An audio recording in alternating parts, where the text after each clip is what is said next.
Everybody, and welcome to the United Stand. I hope you're all doing well. I'm in Dublin getting ready for the show tonight, but there's some big news around Manchester United and we've got you covered on the United Stand. We're going to be talking about Marcus Rashford pulling out of the England squad.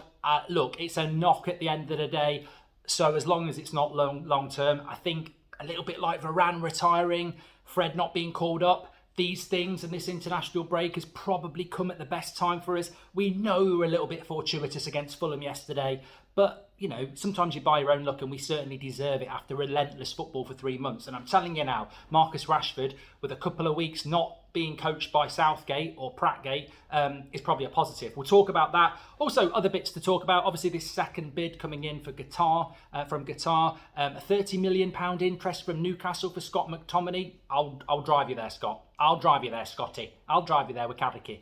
And of course, talk about the striker situation again. So a lot to get in with. But look, we'll start off with this story that Marcus Rashford has been withdrawn from the England squad. So he will not be linking up with England for games against Italy and Ukraine, which means he's recovering for 2 weeks with Manchester United. And I don't care if Ten Hag says to him, just don't kick a ball for a week. Get back next week with a week off, because the crazy thing about Marcus Rashford is he probably hasn't had a week off since he was injured before the World Cup. It's been a ridiculous. And Marcus Rashford, for the 18 months before Ten Hag came here, got injured a lot. So we talk about Bruno and Bruno's a robot, but Marcus Rashford's been very reliable as well. So the fact that he's going to get a week's break, I think, is really important. And look, I mentioned this on the watch along yesterday. Sir Alex Ferguson used to do this quite a lot. He would he would pull players out, especially this March international break. I'd love to know the stats, like I said yesterday, for the amount of Man United players that used to get pulled out of the March international break, because it's a non-entity, isn't it? You know, the March international break and the summer international break,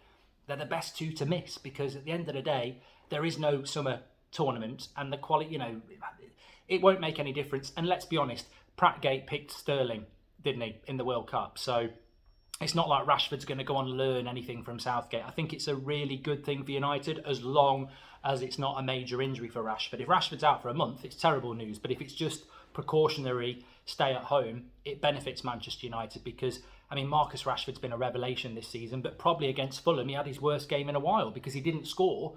I mean, he's had performances where he's not played well, but he scored a wonder goal. He didn't get the goal yesterday and he was a little bit off. And I think 2 weeks for Marcus Rashford to recover and get back, I think it's a really, really big thing for Manchester United. So look, as I say, as long as it's not a major injury, I think it's a positive, because I'll be honest, I don't really care if England get beat on Thursday night. I'm not bothered if Italy beats England. I don't have a massive interest in England because they're managed by Southgate and it's a waste. So realistically, Jadon Sancho, David De Gea, Rafael Varane, Fred and every other player that's staying back with Ten Hag will get more out of those 2 weeks with Ten Hag than they'll get with Southgate. So, you know, I'm not really massively bothered. And I'll be honest and I'll be fair, I wouldn't mind Bruno getting a bit tired and having 2 weeks off, but that's very unlikely, isn't it? So Rashford not joining up with England could be a real boost for Manchester United in the end of the season. He's focused on Manchester United, which is what we want to hear. Sticking with the forward situation, more stories coming out today about Osimhen, about Sesko and about Harry Kane. I think the Sesko element's quite interesting. I believe it came from the Times, and of course with Sesko, there's always been this story that potentially will chance our arm, because he's currently a Salzburg player and he's going to go to Leipzig. And there's always been this bit of a story that maybe United would buy him before he even kicks a ball for Leipzig. And look, maybe that can happen if you've got the money. Look, for me, Osimhen remains the number one target. I think Sesko's very, very interesting, and he's certainly a player that Erik Ten Hag is a fan of. But look, as long as we end up with a really good striker in the summer, I'm not massively too bothered at the moment. I think the things that we need to achieve this year is make sure we've got Champions League football. I saw a very interesting story from David Ornstein today saying that Jude Bellingham's unlikely to go to Liverpool. It's looking like Manchester City or Real Madrid. It's funny because somebody said to me a couple of weeks ago, I don't know why people are talking about Bellingham going to Liverpool. I think he'll go to Manchester City. And if Manchester City get Jude Bellingham, it's just so... isn't it? You know, I'd almost rather he went to Liverpool, even though Liverpool are a bigger rival. At least there's something credible about that. Going to bloody Manchester City, I mean, it's just such a club, isn't it? But look, Man United can't get involved in that deal. I think Bellingham would be a really good signing for Manchester United, but we can't get involved in that deal at the moment because we don't have anybody who can, buy the club and get us into that race. And it's the same with the striking situation. We just need to get this sale done. Now, obviously, I know Beth was talking earlier about the bid, this second bid coming in from Qatar by Wednesday evening. I don't think that's exclusive to Qatar, by the way. I think it will be also from Sir Jim and maybe some of these other bidders. But the quicker this happens, the better. We can debate about who we want to take over the club, but the quicker this sale happens, the better, because the sooner we get sold, the sooner we can give a budget, and the sooner we can start speaking to agents, and the sooner we can start speaking to players.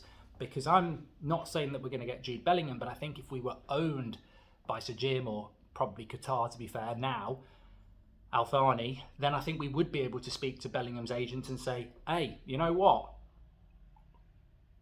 I wouldn't include the T bit. You know what, man?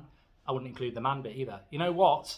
We want to buy Jude Bellingham. We've got Eric Ten Hag. We're Manchester United. We're in the Champions League. Look at us. We're going to be even better next year with Jude in that midfield. So I think that it's definitely something that I would like to see Man United being able to do. But going back to the striker updates from the Times, Harry Kane's been mentioned, Sesko's been mentioned, Osimhen's been mentioned.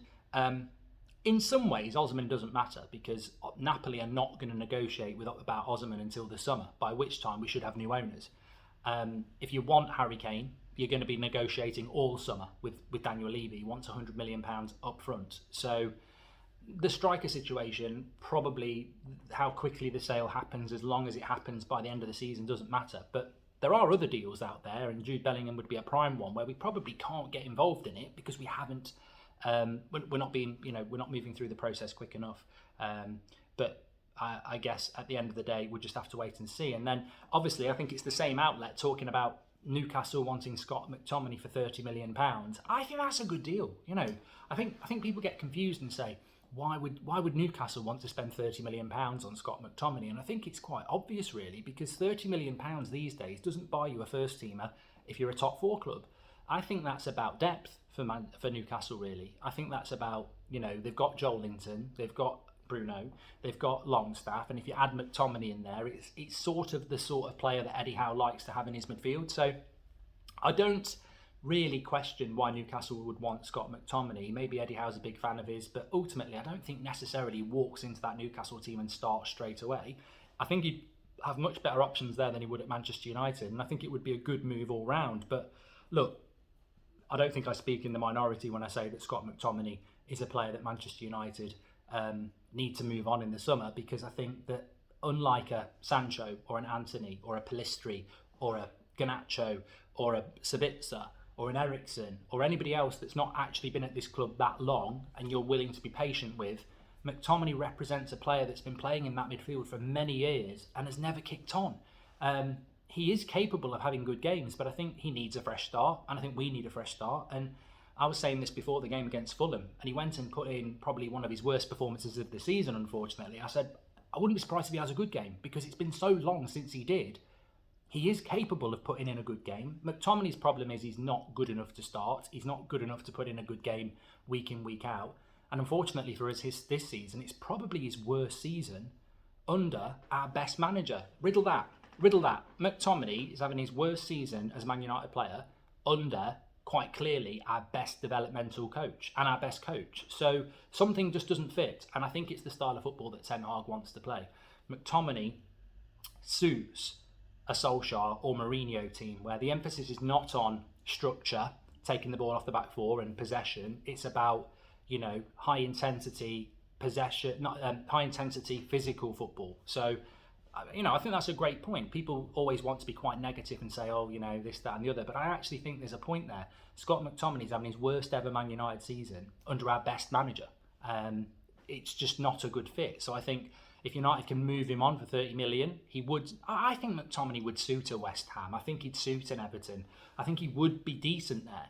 And I think you'd get some fans that confuse it with, we just didn't use him properly. I just don't think he suits the way we want to play anymore. But ultimately, Rashford not going on the international break, I think, is a good thing, as long as it's not a major injury. But get your comments in below. I'll be back with you tomorrow. We've got loads of content on here, but as you know, I'm in Dublin at the moment doing some live shows, and hopefully we'll get some clips and stuff up for you. Take care, everyone. Stay safe.